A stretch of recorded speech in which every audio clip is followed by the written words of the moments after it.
So WrestleMania 41 is in the books, and with that being said, we are going to rank every match that happened from night 1 and 2 of WrestleMania right now. My apologies for the glare, the window's right beside me and this is the only place I could film right now, but we will be doing a tier list on this device right here. It's my brother's iPad, shout out to him for letting me borrow it. But I'm not going to be talking any further. You know the deal. Like if you enjoy the video, subscribe if you want to see more content, blah, blah, blah. Let's get into it. Note, I mentioned this a little later in the video, but I figured I'd add a clip where I mentioned it beforehand too.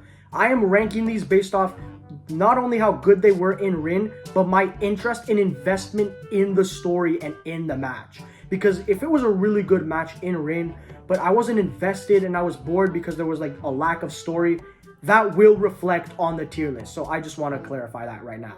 So the categories we have here, all-time classic. If it was an absolute all-time classic, you'll be revisiting that match for years and years. Simple. Great means it was a really good match. It wasn't necessarily a classic, but it was great. It's self-explanatory. Good, self-explanatory.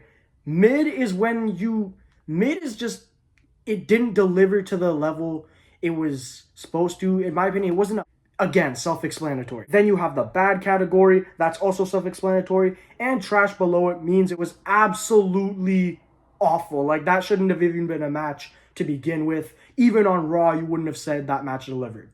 With that being said, let's get straight to Jey Uso versus Gunther, the opener for night 1. Pretty simply put, I love both these guys in the ring.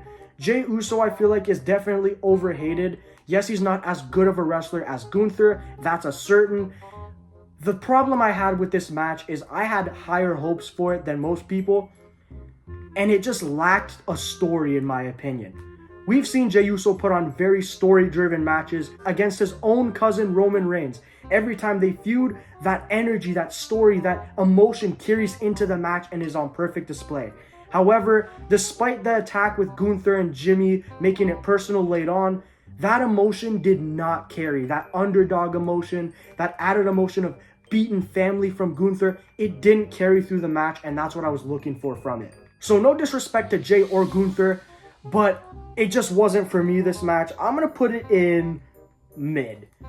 It wasn't a match I don't ever think I want to look back on, and it just was underwhelming for what I was looking for from that match. Viking Raiders versus the New Day.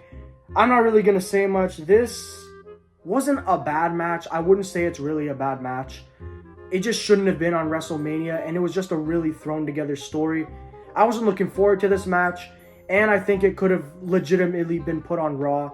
Unfortunately, I hate to say that, and it's honestly the booking that did them dirty. But how I enjoyed it as a fan, honestly, I wasn't really into it, but they had some cool spots, the Viking Raiders and the New Day. Props to them, they put on a good show. But for me, I don't know what I was just doing on that tier list thing. Sorry about that. For me, it was mid. It wasn't as bad as Jey Uso and Gunther because there was more story there to be invested in.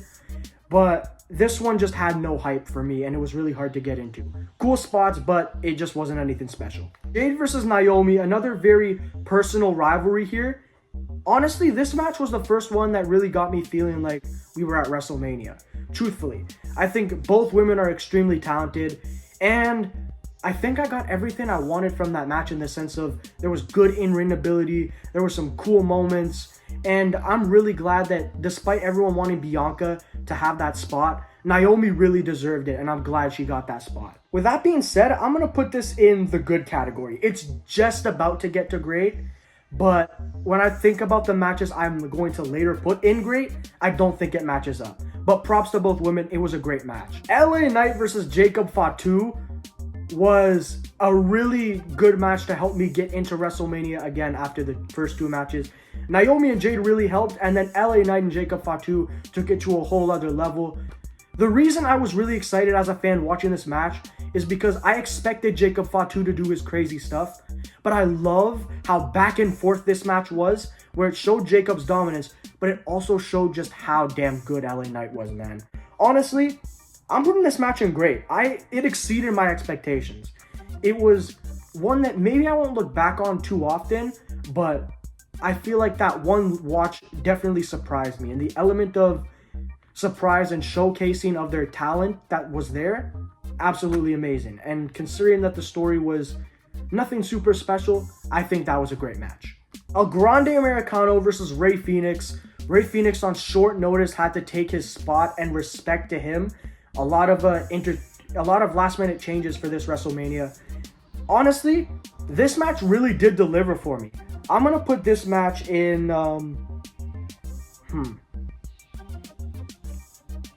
do I put this above Naomi and Jade?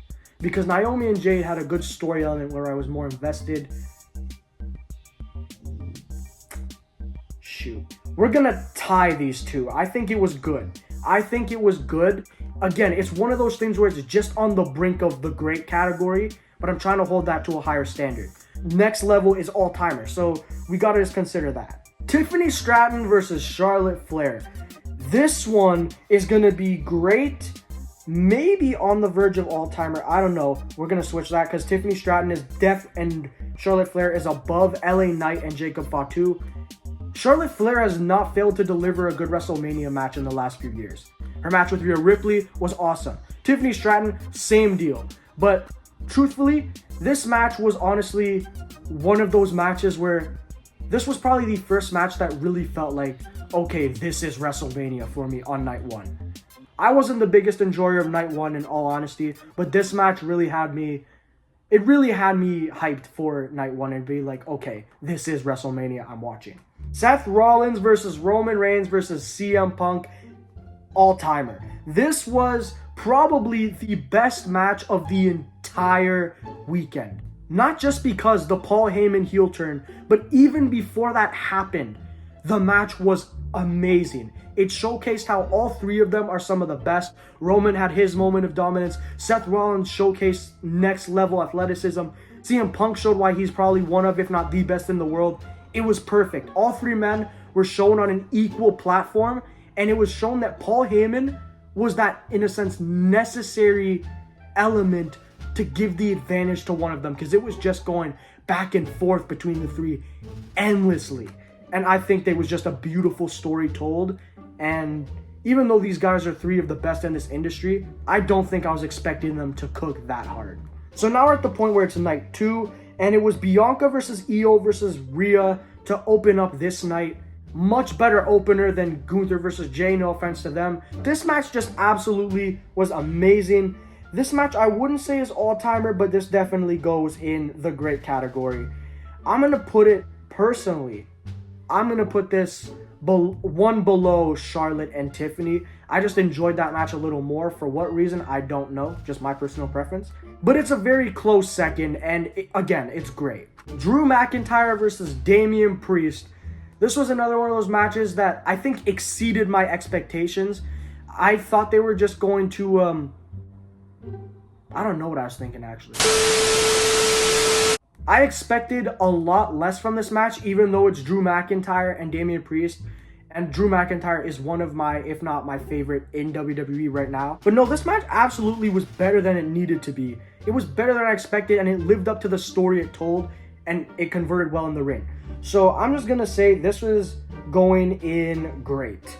I think that was a really good match. Dominic versus Braun Breaker versus Penta versus Finn Balor. What a triple threat that was for the Intercontinental Championship. It was honestly a really cool match. I think Braun Breaker was displayed perfectly as the dominant figure. Penta was also displayed beautifully. And Dominic Mysterio's character was displayed well as Finn Balor's, in a sense, disdain, but leadership he feels over Dominic. I loved it. I don't want to be putting everything in great. At the end of this video, after everything's been ranked, we will do a reassessing of this and confirm if it is right or not, and then we can switch stuff around if we need to. Just saying, that will be at the end of the video. But no, honestly, it feels wrong to put this in good. I think this definitely goes in the great category. This match was delivered pretty well. AJ Styles versus Logan Paul. This is a match that honestly, the story did not make me hyped for the match, though I spent the whole match wanting Logan Paul to lose. That was the whole thing. I do like the angle they did with Karrion Kross at the end, but I'm also upset Logan won. The athleticism, do not get me wrong, insane level. AJ Styles is a legend. Logan Paul is really good in the ring, as much as I hate to admit it. But honestly, this match didn't really draw my attention and didn't have me invested as the other match isn't great, I think this is gonna go in the good category. I'm gonna put that in the middle there. Naomi and Jay just had me a little more invested through the story, but match-wise, actually, AJ and Logan was... We'll reassess. Liv Morgan and Raquel Rodriguez defending the Women's Tag Team Championships against Lyra Valkyria and the mystery partner revealed to be Becky Lynch. I want to start this off by saying respect to Becky, all respect to Becky. But taking Bayley out of the match after she worked all calendar year round, super hard, and then to have Becky come back and just take that spot from her. Becky Lynch is one of my all-time favorites, especially from the women's division. But that really sucks. Honestly, that is not fair, not justified. But putting that aside, I do want to say this match, honestly, I think the surprise of Becky Lynch is what really, really made us all invested in this and just wanting to see Becky win the titles. It was a nice moment between her and Lyra. Match-wise, though, I feel like a lot of the other matches performed better for me, but it was still a really fun match, and I'm glad it was on the card. I'm going to put this in the good category. I think it was pretty good. And finally, John Cena versus Cody Rhodes. On a level of investment from the storytelling, yes, they could have told a better story if Cena was around more. However, John Cena, I was there for his heel turn, and that heel turn shockwaves through the wrestling community, the IWC, all of that. Shockwaves. And I think that was an incredible moment. And by the way, sorry for the echo. I realize how much the echo is in this room. But no, that was an insane moment. And I think John Cena's promos and the differentiating and character work compared to his other character work from the past 20 years has been really a sight to see. And I really was invested to see if 17 would be the number John Cena reaches at WrestleMania. And as we know, it was. And a lot of people are hating on this match, saying it was really bad, wishing The Rock was there. And The Rock would have been a very good element that probably was missing. And at first I was like, damn, it really was a missing element from that match. But that works with John Cena's character. He doesn't want to give us what we want to see. Those epic moments like The Rock coming out. All these things. And yes, The Rock, if he could be there, I bet he would have been. But I feel like if we take it into perspective of John Cena wouldn't want that to happen, because we would, perfect. Now, I'm not going to say this was a 5-star match. It really wasn't. If you weren't invested in the story, you were not invested in this match at all. I will give that to you. But for me personally, I was invested in this match a lot. I'm going to put this one in great, below Charlotte and Tiffany, because they delivered in my opinion. But that match goes in great. And now, give me a few minutes, I'll be right back, and we're going to reassess this entire tier list. A few moments later. All right, so past Michael was on some crack. John Cena versus Cody Rhodes deserves to be in good or low grade at very best. We need to rate that honestly. It does not deserve to be above Io versus Bianca versus Rhea. There's a little bit of noise where I'm at right now, but we don't got to worry about that. Otherwise, Joe Hendry versus Randy Orton is one I forgot to mention and forgot to put on the tier list. I would put that in good because it was a very last-minute replacement for Kevin Owens. Prayers out to him. But, yeah, it was the best they could do, and it was just a really fun moment. Good exposure from TNA, and that was kind of history-making in a way. TNA World Champion at WrestleMania against Randy Orton. Not a 5-star match, but, again, didn't mean to be. It was a good moment. It was a fun moment. Yeah, good category is perfect for that, and that is my reevaluation. So, truthfully, from my investment to the in-ring work, this is how it turns out. I know there's definitely going to be some criticism, and honestly, I want to hear it down below. What would your tier list be looking like? What do you think I got wrong? What would you have done differently? Any of that, please comment down below because I'd love to hear the input. Hopefully you won't be hateful and rude about it, but the input would be appreciated. But yeah, comment down below what you thought of WrestleMania 41. And if you haven't already, like the video if you enjoyed and actually agreed with my takes. And subscribe for more content like this. Next time the room won't be as echoey and the glare from the window will not be as strong. Thank you all so much. I got new equipment and new, better quality content is coming on the way. And yeah, if you just love wrestling content, we are one of these channels trying to be up next in the wrestling community. So this is definitely the channel for you. Come and join the ride, subscribe. And that's it for me. Not much left to say. I'm out.